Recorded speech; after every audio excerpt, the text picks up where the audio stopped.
ఇప్పుడు 4వ అధ్యాయంలోకి రండి.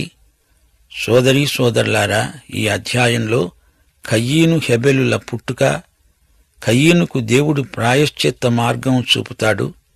కయీను తన సోదరుణ్ణి హత్య చేశాడు. కయీను సంతానం నిర్దేవ నాగరికత, సేతు జన్మ మొదలైన వివరాలు వినండి. ఆదికాండం 3వ అధ్యాయంలో పాపము యొక్క వేరు ఉంది. 4వ అధ్యాయంలో పాపము యొక్క ఫలితం ఉంది. పాప ఫలితం ఎంత ఘోరమో ఈ అధ్యాయంలో చూస్తాము. మానవుని అపనమ్మకం, అవిధేయత మూలంగా మానవజాతి అంతటి మీదికి శిక్ష, తీర్పు రావటం జరిగింది. అదే పాప స్వభావం నీకు నాకు ఉంది. ఆదిపితరుడైన ఆదాము స్వభావమే మనందరికీ ఉంది. ఆదాము హవ్వలు కన్న 2 కుమారులను చూస్తే మనకు ఈ చేదు నిజం ఇట్టే బోధపడుతుంది. ఆదాము దంపతులు ఇంకా ఎంతమందినో కన్నారు, కాని వీరిద్దరినే బైబిలు మనకు పరిచయం చేస్తుంది. ఆదికాండం 4వ అధ్యాయం 1వ వచనం. ఆదాము తన భార్య అయిన హవ్వను కూడినప్పుడు ఆమె గర్భవతి అయి కయీనును కని అనుకున్నది, యెహోవా దయ వలన నేను ఒక మనుష్యుణ్ణి సంపాదించుకున్నాను. సైతానుతో పోరాటం ఇంతగా పొడిగించబడుతుంది అని ఆదాము హవ్వలు ఊహించలేదు. అందుకే కయీను పుట్టగానే హవ్వ అనుకున్నది, ఇక ఈ పోరాటం ముగిసినట్లే. హవ్వ కయీను తమ్ముడైన హెబెలును కన్నది. హెబెలు గొర్రెల కాపరి, కయీను భూసేద్యం చేసేవాడు. ఈ 2 వ్యక్తులను జాగ్రత్తగా గమనించండి. కొంతకాలమైన తరువాత కయీను పొలం పంటలో కొంత యెహోవాకు అర్పణగా తెచ్చాడు.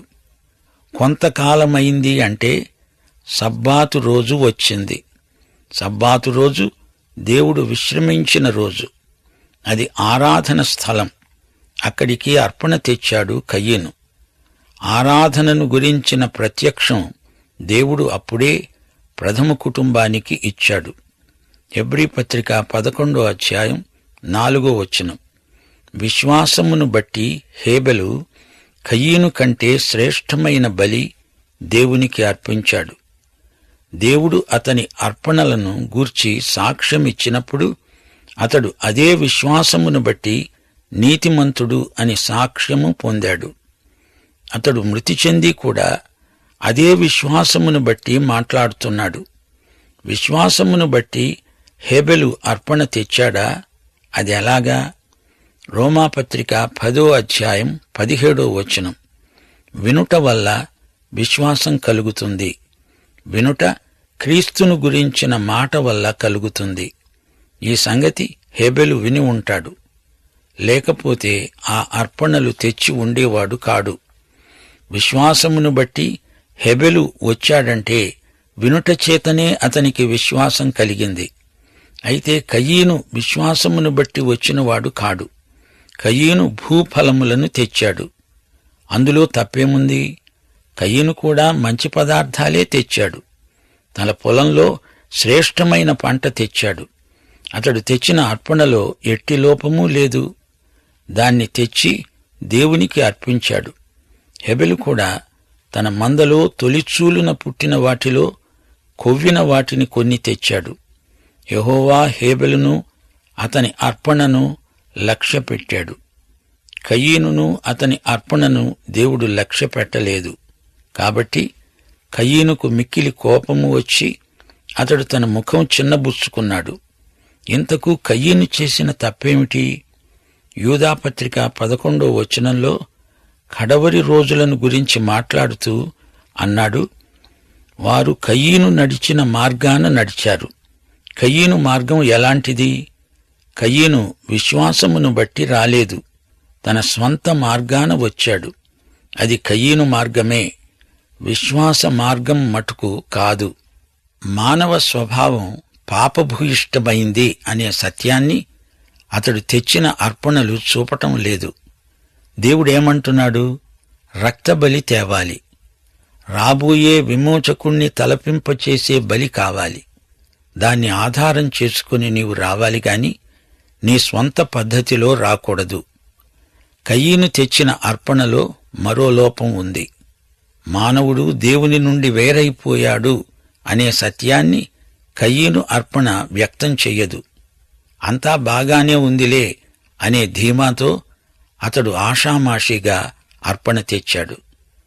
విశ్వమానవ సౌభ్రాతృత్వమని, దేవుడు అందరికీ తండ్రి అని పొడిమాటలు చెబుతారు కొందరు. మానవుని పాపభూయిష్ట స్వభావాన్ని వ్యక్తం చెయ్యరు. సోదరీ సోదరులారా, మానవుడు పాపి అని ఒప్పుకోకపోతే నీ బలులు అర్పణలు దేవుడు అంగీకరించడు. మనం తల్లి కడుపున పుట్టినప్పుడు దేవుని పిల్లలము కాము. దేవుడు మన తండ్రి కాడు. దేవుని పిల్లలము అవ్వాలంటే మనము తిరిగి జన్మించాలి. అది ఆత్మ జన్మం, పరలోక జన్మం. మానవుడు దేవుని నుండి వేరైపోయిన పాపి.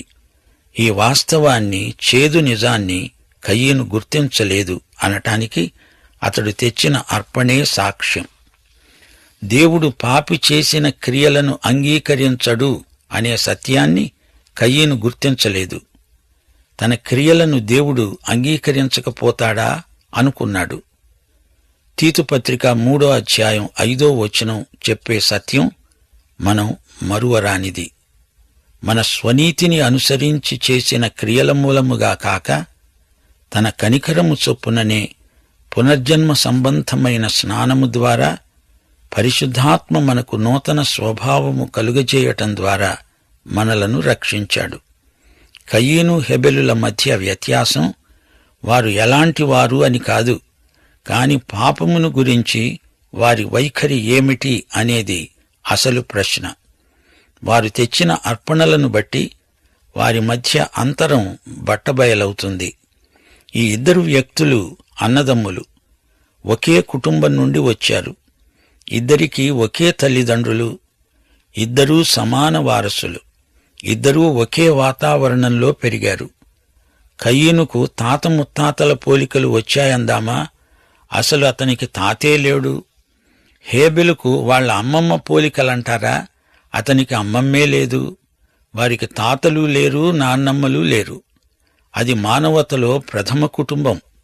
వారిద్దరూ ఒకే కుటుంబంలో, ఒకే తల్లిదండ్రుల పెంపకంలో పెరిగారు. వారిద్దరి మధ్య భేదం వారు తెచ్చిన కానుకల్లోనే ఉంది. ఈ రోజున క్రైస్తవ విశ్వాసులారా, ఒక విషయం గ్రహించండి. మనలో ఎవరూ మరొకరి కంటే గొప్పవారు కారు. దేవునికి గారాబు కుమారులంటూ ఉండరు. దేవుడు మన తండ్రి. దేవునికి మనమలు మనమరాండ్రు ఉండరు. ప్రతి వ్యక్తి పాపి. అందరిలాగే నేను పాపిని అనుకోవాలి. పాపికి దేవునికి అర్పించవలసిన బలి కావాలి. ఆ బలి యేసుక్రీస్తే. ఆయనే మనలో ప్రతి ఒక్కరికి ప్రత్యామ్నాయ బలి. రోమాపత్రిక 3వ అధ్యాయంలో పౌలన్నాడు, క్రీస్తు యేసునందలి విశ్వాసము ద్వారా ఆయనను కరుణాధారముగా బయలుపరిచాడు. రోమాపత్రిక 10వ అధ్యాయం 3వ వచనంలో పౌలు ఇదే అంశాన్ని ప్రస్తావిస్తున్నాడు. వారు దేవుని నీతిని ఎరుగక తమ స్వనీతిని స్థాపింపపూనుకుంటూ దేవుని నీతికి లోబడలేదు. ఈ వచనంలో ఈ రోజున అనేక మంది యొక్క ఆధ్యాత్మిక చిత్తరువు గోచరిస్తున్నది. స్వప్రయత్నం వల్ల, మత విషయిక వ్యాయామం వల్ల ఇది రాదు. ఏదో సంఘ సభ్యత్వం వల్ల రాదు. దేవుని నీతి సమగ్రమైనది, సంపూర్ణమైనది, కల్తీ లేనిది. ఆ నీతి క్రీస్తు మాత్రమే మనకు ఆరోపించగలడు. రోమాపత్రిక 4వ అధ్యాయం 25వ వచనం, యేసు మన అపరాధముల నిమిత్తము అప్పగించబడి మనము నీతిమంతులముగా తీర్చబడటానికి, అనగా పరిగణించబడటానికి లేపబడ్డాడు. యేసే మనకు బదులు బలి అయ్యాడు. ఆయన మనకు ప్రత్యామ్నాయ బలి. ఆయన పునరుత్థానుడై లేచి మనకు తన నీతిని అనుగ్రహించాడు. 2 కొరింథీ 5వ అధ్యాయం 21వ వచనం, మనము క్రీస్తునందు దేవుని నీతి అగునట్లు పాపమెరుగని ఆయనను మన కోసము పాపముగా చేశాడు. పౌలు ఇదే మాట ఫిలిప్పీ పత్రిక 3వ అధ్యాయం 8-9 వచనాల్లో చెప్పాడు.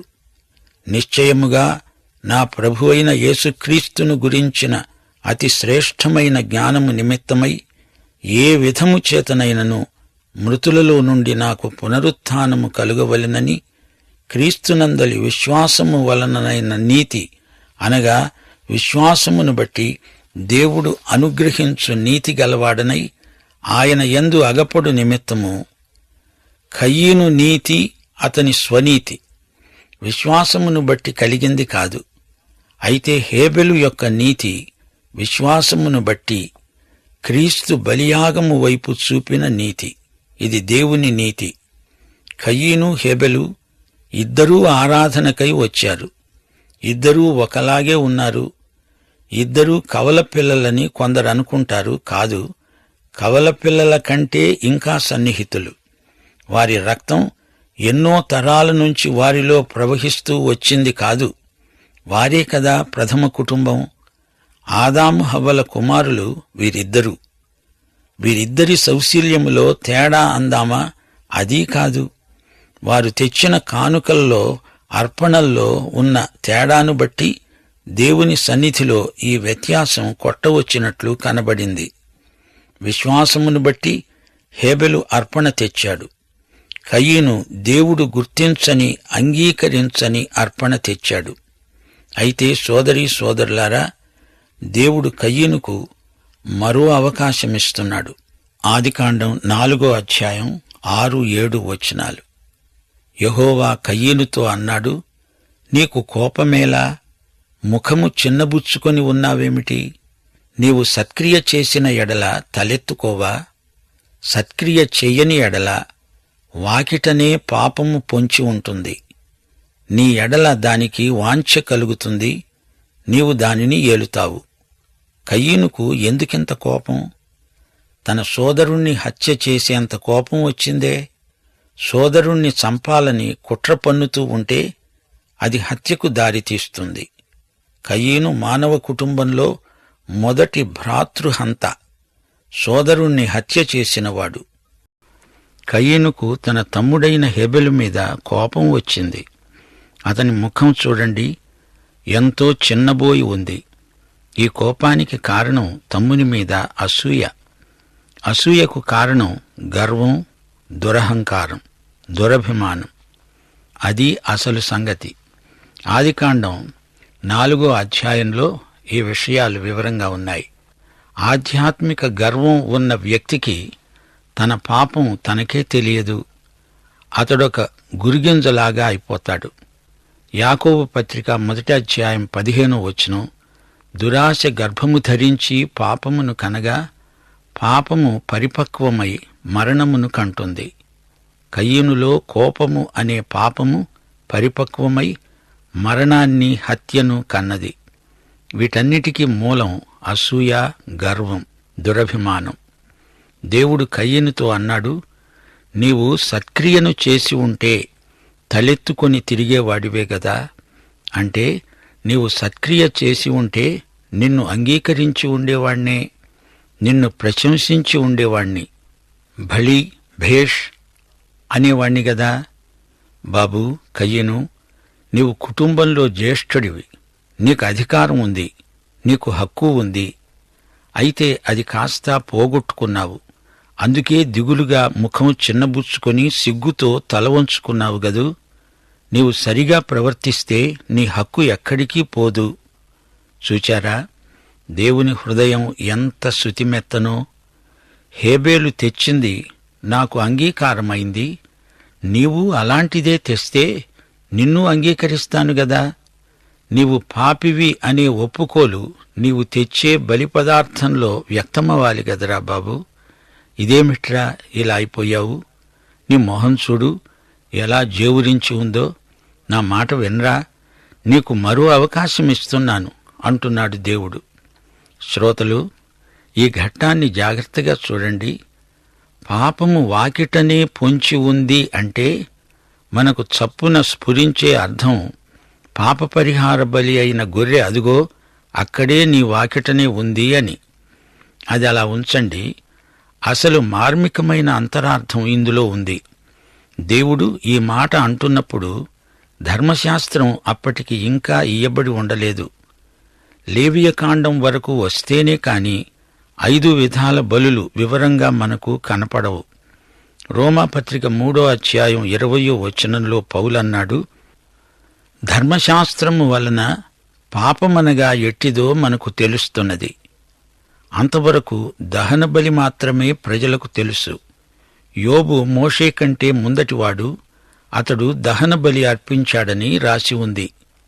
అది దహనబలే కాని పాప పరిహార బలి కాదు. ఇది లేఖన సత్యం, కాదనడానికి వీల్లేదు. తాను పాపం చేసినట్లుగాని, పాపం చేసే స్వభావం తనకు ఉంది అని గాని కయీను గ్రహించలేకపోయాడు. కయీను, పాపం నీ వాకిట పొంచి ఉన్న అడవి మృగంరా బాబూ. నీవు ఇంట్లో నుంచి బయట అడుగు పెట్టగానే అది నీ మీదికి కుప్పించి దూకుతుంది. పాపం నిన్ను నిర్వీర్యుణ్ణి చేస్తుంది. అందుకే క్రీస్తుకు ముందు గుర్తుగా అర్థవంతమైన బలిని నీవు తేవాలి. అప్పుడు నేను దాన్ని అంగీకరిస్తాను. అయితే కయీను దేవుని హితవును పెడచెవిని పెట్టాడు. 1 యోహాను 3వ అధ్యాయం 12వ వచనం, మనము కయీను వంటివారమై ఉండరాదు. వాడు దుష్టుని సంబంధికుడై తన సహోదరుణ్ణి చంపాడు. వాడు అతణ్ణి ఎందుకు చంపాడు? తన క్రియలు చెడ్డవి అని, తన సహోదరుని క్రియలు నీతిక్రియలు గనుకనే కదా. నీవు అట్టి నీతిక్రియ చేయకపోతే, ఇదిగో కయీను, పాపము భయంకరమైన మృగం నీవాకిటనే పొంచి ఉన్నది సుమా. నీవు హెబెలులాంటి సత్క్రియ, నీతిక్రియ, విశ్వాసక్రియ చేయవచ్చునే. నీవు హెబెలులాగా దహనబలిని తీసుకురా. పో. శ్రోతలు గమనించండి. పూర్వజుడైన అబ్రాహాము దహన బలులు అర్పించాడు. ధర్మశాస్త్రము వచ్చినంతవరకు అతిక్రమము అనే ఊసే లేదు. అనగా ధర్మశాస్త్రము వచ్చేటంతవరకు చేయబడిన పాపములు అతిక్రమములు కావు. దేవుడు కయీనును ఈ విధంగా కాపాడాడు. ఇది దేవుని సంకల్ప పరిణతిగా మనం గుర్తించాలి, గ్రహించాలి. ఆదికాండం 4వ అధ్యాయం 8-9 వచనాలు. కయీను తన తమ్ముడైన హేబెలుతో మాట్లాడాడు. వారు పొలములో ఉన్నప్పుడు కయీను తన తమ్ముడైన హేబెలు మీద పడి అతణ్ణి చంపాడు. యెహోవా కయీనును అడిగాడు, నీ తమ్ముడైన హేబెలు ఎక్కడ ఉన్నాడు? అతడు అన్నాడు, నా తమ్మునికి నేను కావలివాణ్ణా? ఈ మాటలు అనడానికి కయీనుకు సిగ్గు శరం ఉన్నట్లు ధ్వనించటం లేదు. నిర్లజ్జగా అనేశాడీ మాటలు. తమ్ముడన్నా, తమ్ముడు ఆరాధించే దేవుడన్నా కయీనుకు లక్ష్యం లేదు, ఆసక్తి అంతకన్నా లేదు. దేవుడంటే భయము భక్తి ఉంటే గదా తాను చేసిన దాన్ని కప్పిపుచ్చాలని చూస్తున్నాడు. మత్తయి శుభవార్త 10వ అధ్యాయం 26వ వచనం అంటోంది, మరుగైనది ఏదీ బయలుపరచబడకపోదు, రహస్యమైనది ఏదీ తెలియబడకపోదు. మా శ్రోతలకు ఇదే సవాలు. మీలో ఏవైనా రహస్య పాపాలున్నాయా? అలా అనుకుంటున్నారా? వాటిని మీరు అట్టే కాలం దాచి ఉంచలేరు. అవి ఒక్క పెట్టున బట్టబయలవుతాయి, తప్పదు. అందుచేత ముందుగానే నీకు నీవే వాటిని బహిర్గతం చేసి ఒప్పుకుంటే మంచిది. అది నీకు శ్రేయస్కరం. దేవుని కన్నులకు మరుగైనది ఏదీ లేదు. ఆయనకు అంతా తెలుసు. నేనేమీ అపరాధిని కాను అంటూ తనను తాను సమర్థించుకోవాలని కయీను కృత్రిమ ప్రయత్నం చేస్తూ సిగ్గుమాలి మాట్లాడుతున్నాడు, బుకాయిస్తున్నాడు. నేనేమన్నా నా సోదరునికి కావలివాణ్ణా అంటూ దేవునికే ఎదురు సవాలు వేస్తున్నాడు. పాపం చేసి బుకాయించే తమ్ముళ్ళు చెల్లాయిలు, మీరు కయీను వైఖరిని అవలంబించవద్దు. అది స్వవినాశనాత్మకమని కన్నీటితో మనవి చేస్తున్నాను. దేవుడు అంటున్నాడు, కయీను, నీవు చేసిన పని ఏమిటి? నీ తమ్ముని రక్తస్వరము నేలలో నుండి నాకు మొరపెడుతోంది. అవును, ఆ మొర హెబ్రీ పత్రికలో 12వ అధ్యాయం 24వ వచనంలో మారుమోగింది. వినండి. కొత్త నిబంధనకు మధ్యవర్తి అయిన యేసు వద్దకు హేబెలు కంటే మరీ శ్రేష్టముగా పలికే ప్రోక్షణ రక్తానికి మీరు వచ్చి ఉన్నారు. హేబెలు రక్తం సోదర హత్యను గురించి మాట్లాడితే, క్రీస్తు రక్తము విమోచనను గురించి, రక్షణను గురించి మరీ ఎక్కువగా మాట్లాడుతోంది. దేవుడన్నాడు, కయీను, నీ తమ్ముని రక్తమును నీ చేతిలో నుండే పుచ్చుకోవడానికి నోరు తెరిచిన ఈ నేల మీద నీవు ఉండకుండా శాపానికి గురి అయ్యావు. నీవు శాపగ్రస్తుడవు, శాపదష్టుడవు. నీవు భూసేద్యం చేసేటప్పుడు ఆ భూమి భూసారమును నీకు ఇయ్యదు. నీవు భూమి మీద నిరాశ్రయుడవై దిగులుతో ద్రిమ్మరివైపోతావు. శ్రోతలు గ్రహించండి, మానవుని పాపాన్ని బట్టి ఈ రోజు వరకు భూమి శపితమై ఉంది. భూసారం పాప ఫలితంగా పాడైపోయింది. అందువల్ల అనేక చోట్ల కరువు కాటకాలు వస్తున్నాయి. పంటలు సమృద్ధిగా పండాలంటే ఈ రోజున మనిషి ఎన్నో కృత్రిమ ఎరువులు, రసాయన పదార్థాలు ప్రయోగించి ఎంతో కష్టపడాల్సి వస్తోంది. కారణం ఏమిటనుకున్నారు? భూమిలో నుండి హేబెలు రక్తం ఆక్రోశిస్తున్నది. భ్రాతృహంతకుడు చేసిన ఖూని, కయీను చిందించిన సోదరుని రక్తం, చిక్కని నెత్తురు భూగర్భం నుండి మొరలిడుతోంది. కయీనంటున్నాడు, దేవా, నేడు ఈ ప్రదేశము నుండి నన్ను వెళ్లగొట్టావే.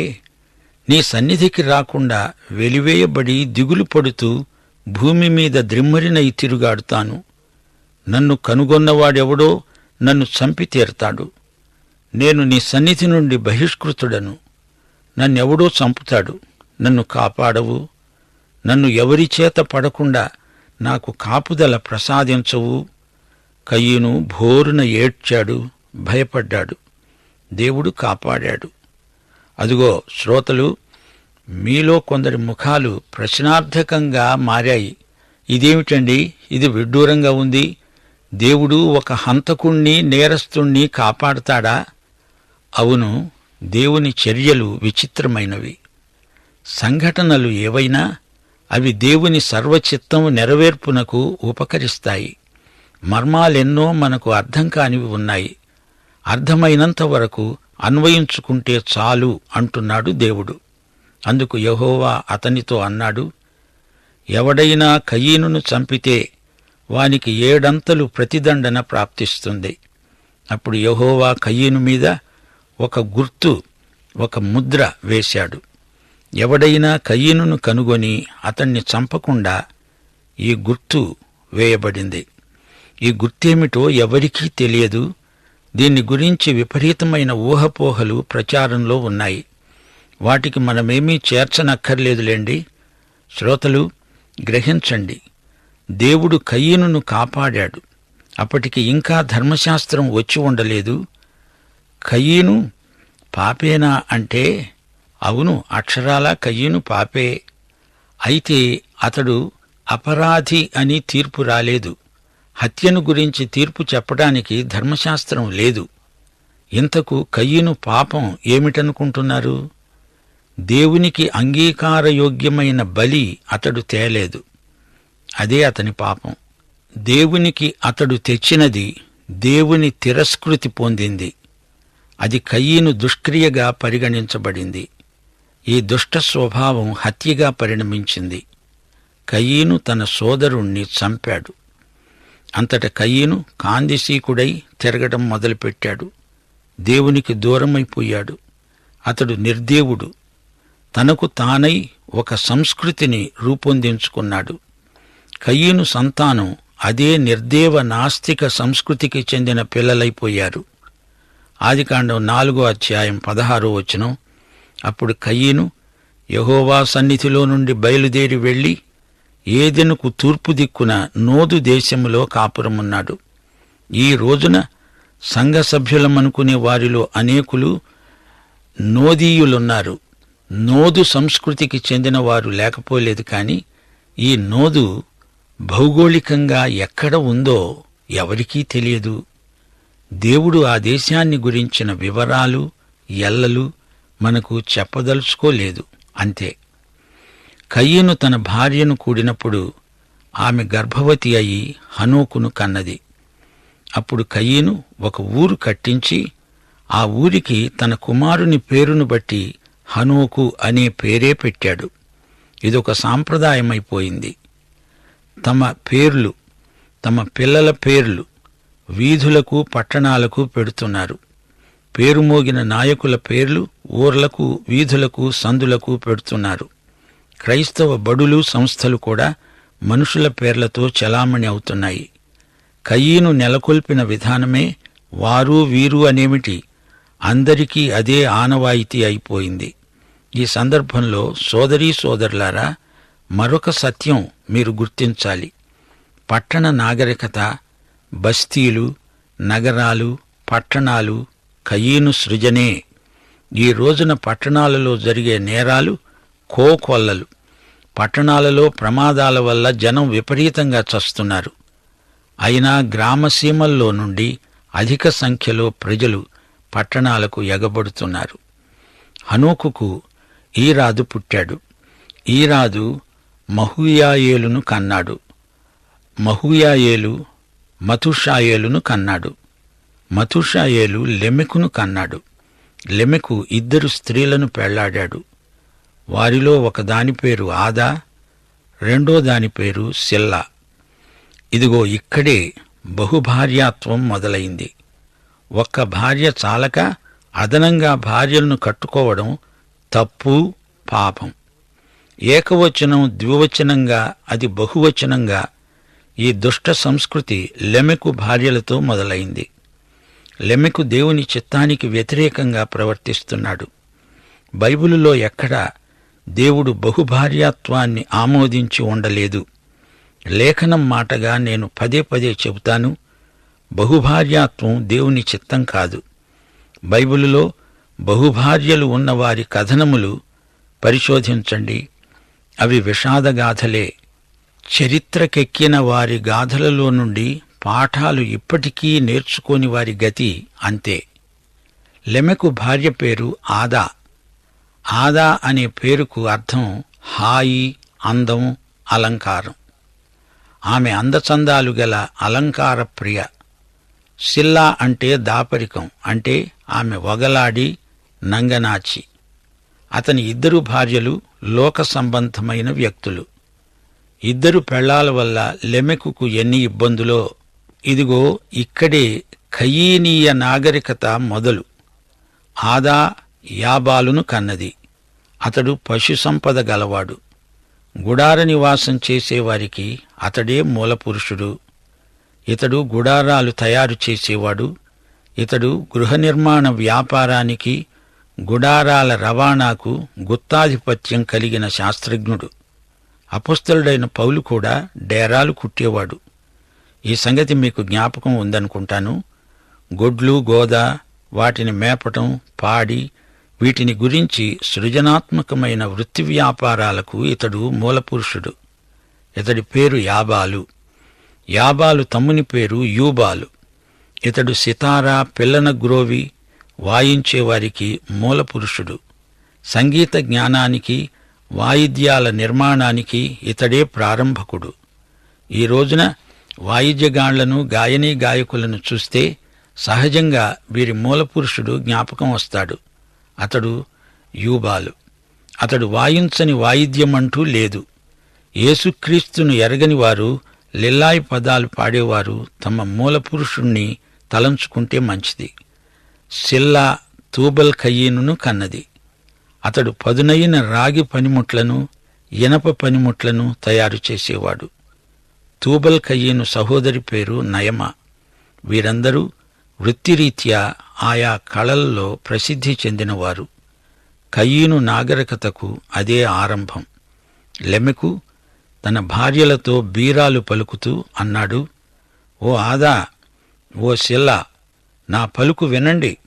లెమెకు భార్యలారా, నా మాట ఆలకించండి. నన్ను గాయపరిచినందుకై ఒక మనిషిని చంపాను. నన్ను దెబ్బ కొట్టినందుకు ఒక పడుచువాణ్ణి చంపాను. కయీను విషయంలో 7 ప్రతీకారం జరిగితే లెమెకు విషయంలో 77 రెట్లు ప్రతీకారం వస్తుంది. కయీనుకు కాపుదల ఉంటే నాకు ఇంకా ఎక్కువ కాపుదల ఉంటుంది. కయీను తన ప్రాణరక్షణ కోసం హత్య చేయలేదు, గాని నేను నా ప్రాణం కాపాడుకునేందుకు అవతలి వ్యక్తిని చంపాను. ఈ హత్యలో అతని భార్యలిద్దరికీ భాగముందేమో. వారికి లెమెకు హామీ ఇస్తున్నాడు, సమర్థిస్తున్నాడు. 77 అంతలుగా ప్రతీకారం ఉంటుంది అంటున్నాడు. అంటే దేవుని కాపుదల తనకు కయీను కంటే ఎక్కువ ఉండాలి అంటూ సమర్థించుకుంటున్నాడు. యేసు ప్రభు అన్నాడు, మనము మన శత్రువులను అన్ని రెట్లుగా క్షమించాలి. ఆదాము మరల తన భార్యను కూడినప్పుడు ఆమె కుమారుణ్ణి కని అనుకున్నది, కయీను చంపిన హేబెలునకు బదులుగా దేవుడు నాకు మరొక కొడుకును నియమించాడు. ఆమె ఆ పిల్లవానికి షేతు అని పేరు పెట్టింది. షేతుకు కూడా కుమారుడు కలిగాడు. అతనికి ఎనోషు అని పేరు పెట్టారు. అప్పుడు యెహోవా నామమున ప్రార్థన చేయటం ఆరంభమైంది. మానవులు ప్రభువు నామమున ప్రార్థించటం అనే విధానానికి అదే అంకురార్పణ. అది ఎనోషు కాలంలో జరిగింది. ఇంతటితో ఆదికాండం 4వ అధ్యాయం సమాప్తం. ఈ పాఠంలోని ప్రాముఖ్యమైన సత్యాలు పునర్విమర్శ చేసుకుందాం. ఆధ్యాత్మిక గర్వం ఉన్న వ్యక్తికి తన పాపం తనకే తెలియదు. అతడు ఇతరుల మీద నెపాలు మోపుతుంటాడు. అసూయ, గర్వం, దురభిమానం ఇవన్నీ దేవుని బిడ్డలకు తగని దుర్గుణాలు. మన జీవితంలో పాపాన్ని కప్పిపుచ్చుకునే ప్రయత్నం ఎన్నడూ చేయకూడదు. అసలు మన జీవితంలో ప్రతి విషయం తేట తెల్లంగా అందరికీ కనపడాలి. మన బ్రతుకు తెరిచిన పుస్తకంలాగా ఉండాలి. దహన బలులు పూర్వం అర్పించేవారు. ధర్మశాస్త్రం వచ్చాకనే పాప పరిహార బలి మొదలైనవి అమలులోకి వచ్చాయి.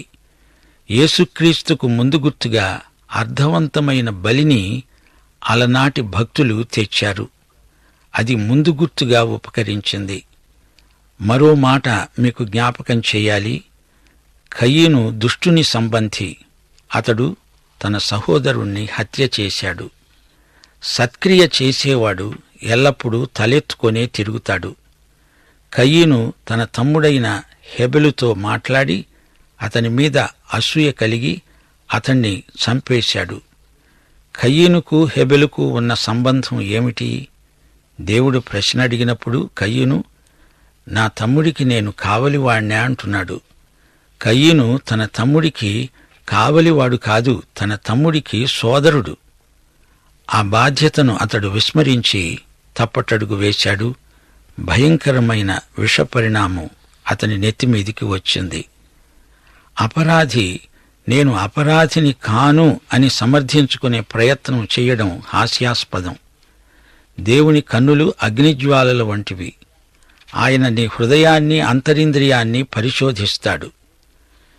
దేవుడు స్పష్టంగా చెప్పాడు కయీనుతో, నీ తమ్ముని రక్తస్వరం నేలలో నుండి నాకు మొరపెడుతోంది. ఈ విషయాన్ని మనం జ్ఞాపకం ఉంచుకోవాలి. మొట్టమొదటి హతసాక్షి హేబెలు. కయీను అతణ్ణి చంపాడు. అందుచేత ఈ రోజున మనం చుట్టూరా గమనిస్తూ ఉన్న హత్యలు, వీటన్నిటికీ మూలపురుషుడు కయీను. దేవుడు కయీను మీద ముద్ర వేశాడు. ఆ ముద్ర కయీనుకు కాపుదల. దేవుని దీర్ఘశాంతం ఎంత గొప్పదో చూచారా? అతడు ఎలాంటివాడైనా దేవుడు తన చిత్తప్రకారము అతణ్ణి కాపాడాడు. లెమెకు భార్యలు ఆదా, సెల్లా. బహుభార్యత్వాన్ని దేవుడు నిరసిస్తున్నాడు, గద్దిస్తున్నాడు. అది దేవుని చిత్తానికి వ్యతిరేక చర్య. దేవుడు మిమ్మును సమృద్ధిగా దీవించునుగాక. వచ్చేసారి కలుసుకుందాం. అందాక సెలవు.